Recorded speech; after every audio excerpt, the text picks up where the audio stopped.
আসসালামু আলাইকুম। আশা করি আপনারা যে যেখানে আছেন সবাই অনেক অনেক ভালো আছেন, সুস্থ আছেন। আজ আর একটা নতুন রেসিপি নিয়ে চলে এসেছি। এখানে কড়াই গরম হয়ে গেছে, কড়াইতে সরষের তেল দিয়ে দিলাম। এই রান্নাটা কিন্তু আমি মিঠা তেল দিয়ে করব। তেল গরম হয়ে গেছে, এখন আমি তেলের মধ্যে জিরা দিয়ে দিচ্ছি আর কুচি কুচি করে কেটে রাখা 3টা পেঁয়াজ কুচানো দিয়ে দিয়েছি।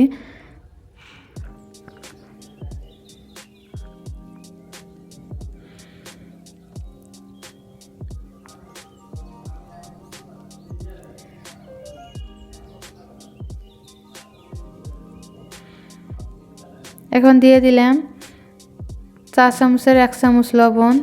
যেহেতু এই চামচ দিয়ে দিয়েছি, চামচটা কিন্তু বড়, সেজন্য আমি 4 চামচ দিয়ে 1 চামচের মতো লবণ মেপে নিয়ে পেঁয়াজের মধ্যে দিয়েছি।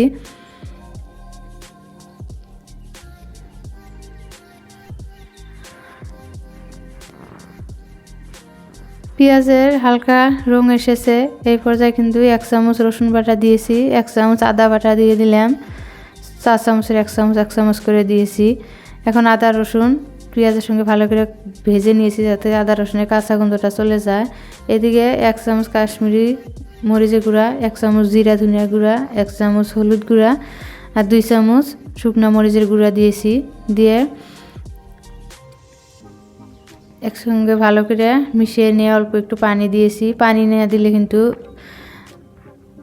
কড়াইয়ের নিচে লেগে ধরবে, সেজন্য অল্প একটু পানি দিয়ে মশলা কষিয়ে নিয়েছি। মশলা কষানো হয়ে গেছে, এখন আমি মুরগির মাংস ঢেলে দিলাম। যেহেতু দেশি মুরগির কষা কষা করব,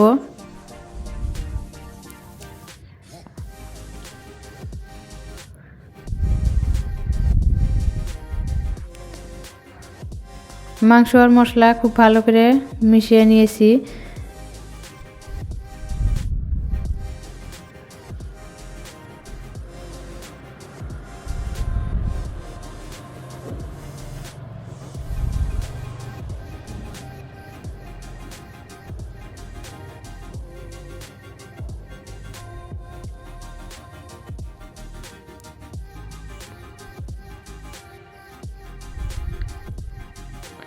মাংস প্রায় কষানো হয়ে গেছে, আর অল্প একটু কষিয়ে নিব।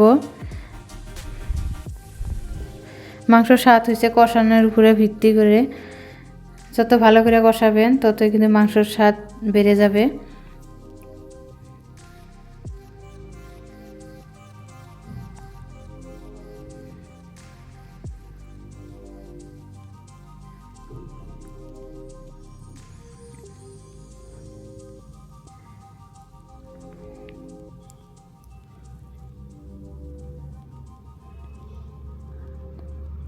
দেশি মুরগির সেরা স্বাদের রেসিপি, একদম সহজভাবে আমি ঘরোয়া মশলা দিয়ে কিন্তু ঘরে বানিয়ে নিয়েছি।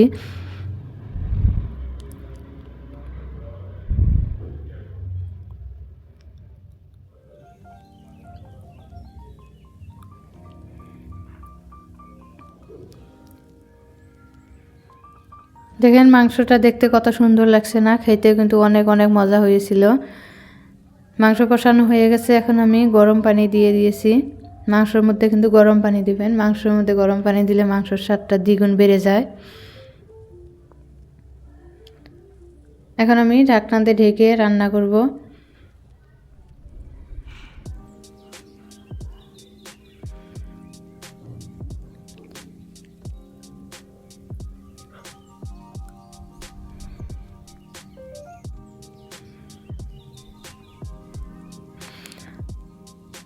ঢাকনা তুলে তুলে মাঝে মাঝে আমি লেড়ে দিয়েছি। ঢাকনা তুলে কিন্তু মাঝে মাঝে লাড়াচাড়া করে নিয়েছি। রান্না প্রায় শেষের দিকে, এখন আমি গরম মশলা উপর দিয়ে অল্প পরে কিন্তু নামিয়ে নিয়েছি। নামিয়ে নিয়ে একটা বোলের মধ্যে কিন্তু ঢেলে নিয়েছি। আমার রেসিপিটা যদি আপনাদের একটু ভালো লেগে থাকে প্লিজ লাইক কমেন্ট শেয়ার করে দেবেন। নতুন বন্ধু হলে আমার চ্যানেলটাকে সাবস্ক্রাইব করে দেবেন, প্লিজ প্লিজ সাবস্ক্রাইব করে দেবেন, বেল আইকনটি বাজিয়ে দেবেন।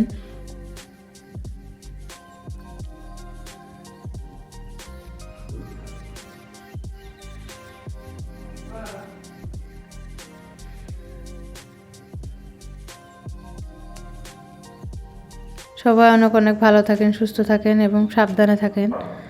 আসসালামু আলাইকুম।